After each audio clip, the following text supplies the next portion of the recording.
नमस्कार दोस्तों, स्वागत है आपका हमारे चैनल में।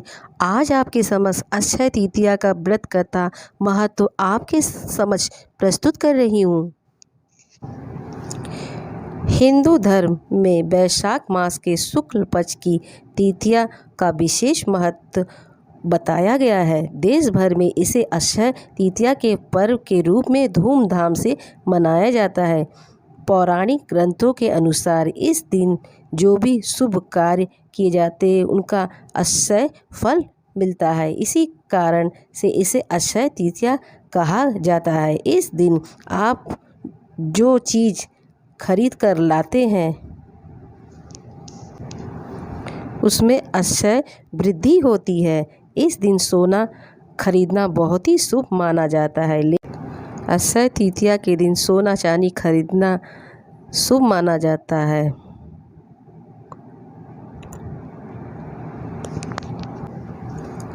हिंदू धर्म में अक्षय तृतीया को एक अबूझ मुहूर्त के रूप में माना जाता है, जो भी सर्व तिथि के रूप में मनाया जाता है। पौराणिक मान्यताओं के अनुसार विष्णु के छठे अवतार भगवान परशुराम का जन्म भी वैशाख मास की तृतीया को हुआ था। इसे परशुराम जयंती के रूप में भी मनाया जाता है। इस दिन त्रेता युग का भी आरंभ माना जाता है। परशुराम के अलावा इस दिन भगवान विष्णु के नर नारायण अवतार भी अवतरित हुए थे। वहीं इस दिन में सतयुग के समाप्ति के बाद त्रेता युग का आरंभ हुआ था। सुदामा जी ने भी भगवान श्री कृष्ण से चावल अक्षय तृतीया के दिन ही प्राप्त किए थे और इन्हीं चावलों से उनकी गरीबी सदैव के लिए मिट गई। अक्षय तृतीया के बारे में कहा जाता है कि इस दिन केवल खरीदना ही नहीं, दान देना भी फलदायक होता है।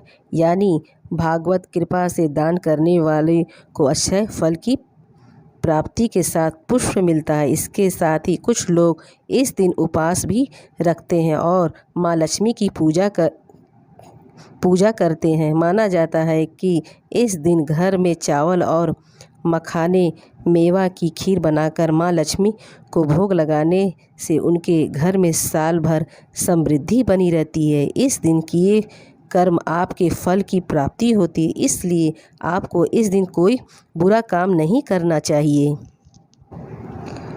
अक्षय तृतीया को लेकर यह भी मान्यता है कि इस दिन गंगा नदी स्वर्ग से धरती पर आई थी। इसके अलावा इस दिन को रसोई और भोजन की देवी अन्नपूर्णा के जन्म दिवस के तौर पर भी मनाते हैं। अक्षय तृतीया पर शादी से लेकर पूजा तक की सभी कार्य करना शुभ माना जाता है। अब हम कथा सुनेंगे अक्षय तृतीया की पौराणिक कथा। भविष्य पुराण में अक्षय तृतीया को लेकर कथा बताई गई है। इसके अनुसार प्राचीन काल में धर्मदास नामक एक वैश्य रहता था। वह स्वभाव से बहुत ही दानी आध्यात्मिक था।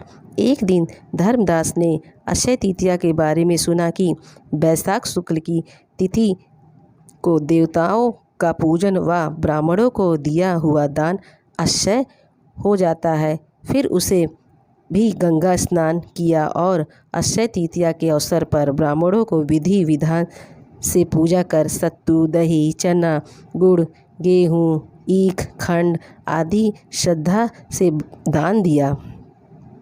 धर्मदास की पत्नी उसे मना करती, लेकिन वह हर बार अक्षय तृतीया को जमकर दान करता।